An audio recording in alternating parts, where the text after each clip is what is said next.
Aisha, it's absolutely breathless to see and breathtaking to see how markets have come back. The brute force of liquidity, call it momentum or call it FIs coming back, I guess markets have really surprised and delighted everybody. This is how market stack is.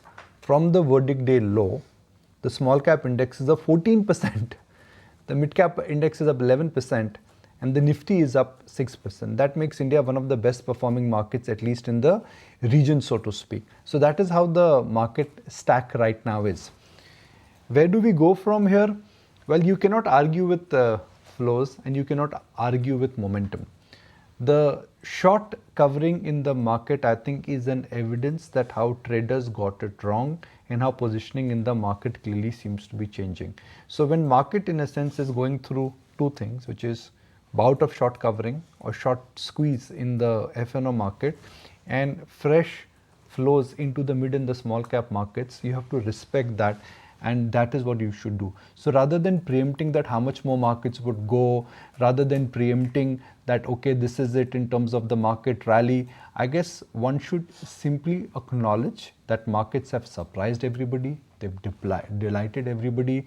There is no point in calling the market top. Just be with the market, like they say, make hay while the sun shines. Yes, indeed, being with the market, and that has really stood investors in good stead, given the kind of recovery that we've witnessed from last week alone.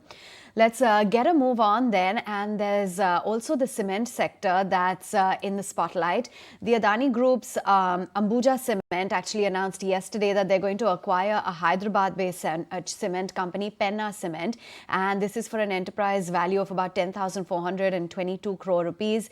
This is, of course, their third acquisition since they've actually entered the cement business in less than 2 years, and it's going to be 100% shares that they will be acquiring from the existing promoter group. So a lot of consolidation, Nikunj, within the cement sector, given that Penna is the third largest in the south. And what does this bring about in terms of the valuation picture?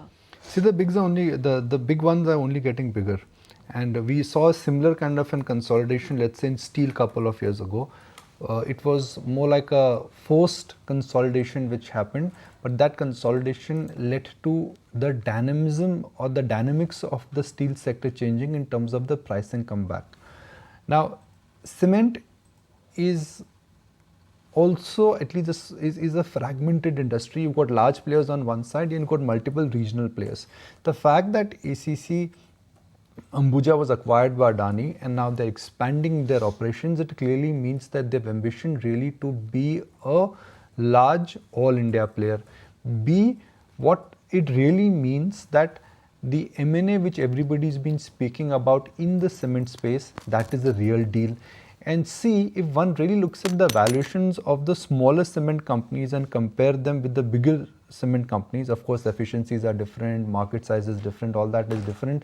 Now it appears, the Penna cement deal now really act as a benchmark where some of the semi-large cap or some of the small cement companies actually should trade. So for me, this really becomes a benchmark that clearly means that consolidation is here to stay. And what we are looking at in terms of the cement sector right now, like it is very clear it's going to be Ultratech, it's going to be the Adani Group, it would be Shree Cement and the Dalmia Group in terms of an positioning. And a lot of these smaller cement companies, either they would be acquired or they in a sense will have a tough track, largely because of the regional presence.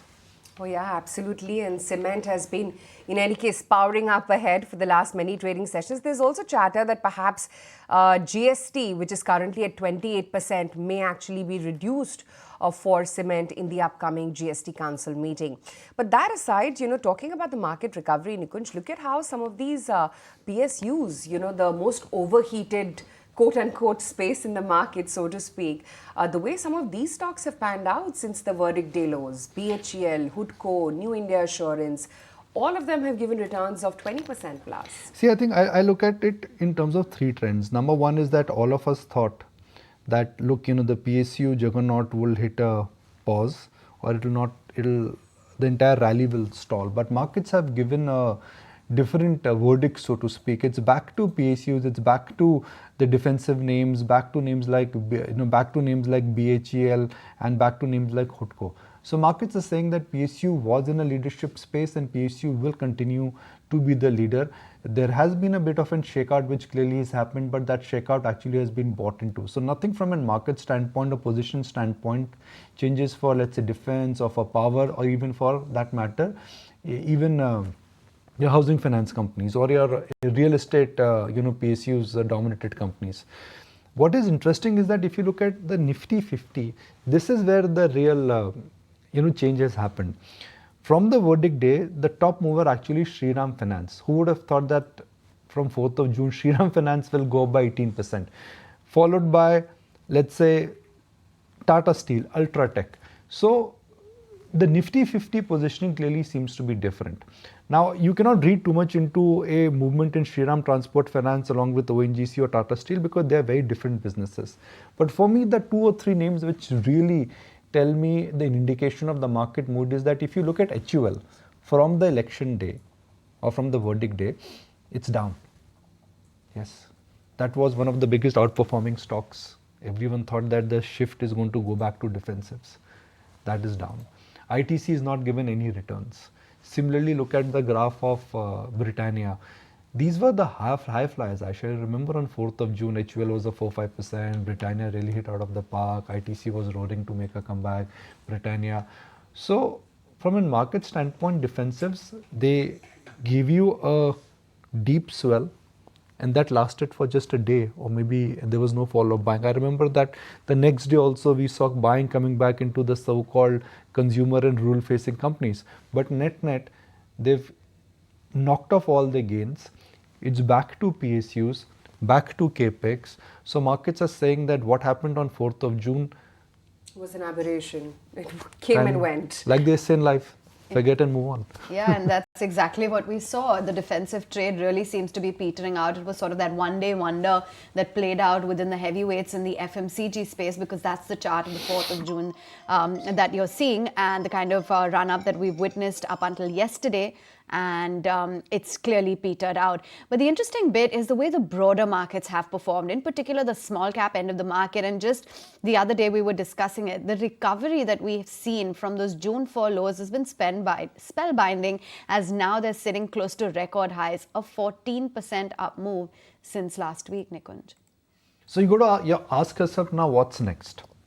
Will the short covering rally continue? Well, maybe for another day or so. But will it translate into long bias for the market? That we'll figure out in 2 or 3 days. Second, the defensive trade clearly is petering out. So there is no point in thinking that, okay, I'm going to move back to companies or sectors or themes which give me a defensive tilt, which is markets will be volatile and they will not do, and they will outperform. So don't do that. Third, I guess from a market standpoint, this pharma is one sector which I would think in that entire market, chop and churn seems to be standing out. So for me, capex becomes the obvious winner. Private capex companies, I think they offer a better margin of safety. Mild outperformance has started in PSU banks. I think that will only accelerate. Pharma for me, I think, is the standout winner and the trend which you should monitor across the board now. And fourth, I think the defensive trade which we just mentioned, I think that defensive trade was more like a 24-hour affair or 48-hour affair. I think that is over. Right, okay, let's... If you like this video, then like, share and subscribe to ET Now.